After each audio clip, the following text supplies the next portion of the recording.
মাছি আর মৌমাছি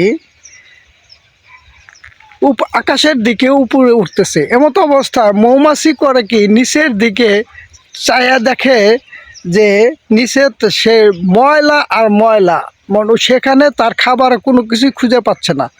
ওই ময়লার মাঝখান থেকে একটা চারা ফুল উঠছিল, সেই ফুলের দিকে নিচের দিকে আসা দেখে সে একটা ফুল আছে, সেই ফুলের থেকে সে কিছু মধু আহরণ করে। অপর দিকে একটা মাছি আকাশের দিকে ওঠা অবস্থায় নিচের দিকে চাইয়া দেখে ফুলের বাগান আর ফুলের বাগান। ওই সে দেখতেছে যে কোনো ময়লা বা নোংরা কিছু আছে কিনা, কিন্তু সেটা খুঁজে পায় না। ওই মাঝখান থেকে দেখে কি একটা ফুলের অনেক পচা ফুল, সেটা থেকে ময়লা আবর্জনা হয়েছে। সেই আবর্জনা লুকার জন্য মাছি করে কি সেখান থেকে খাবার আহরণ করে।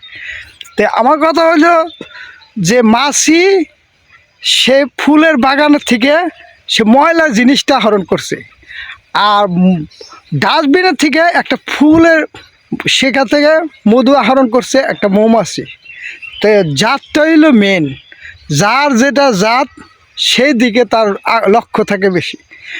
গরুরে যে ঘাস খাওয়ান সে কিন্তু দুধ দিবে, আর সাপরে যতই দুধ খাওয়াও সে কিন্তু সবল দিবে।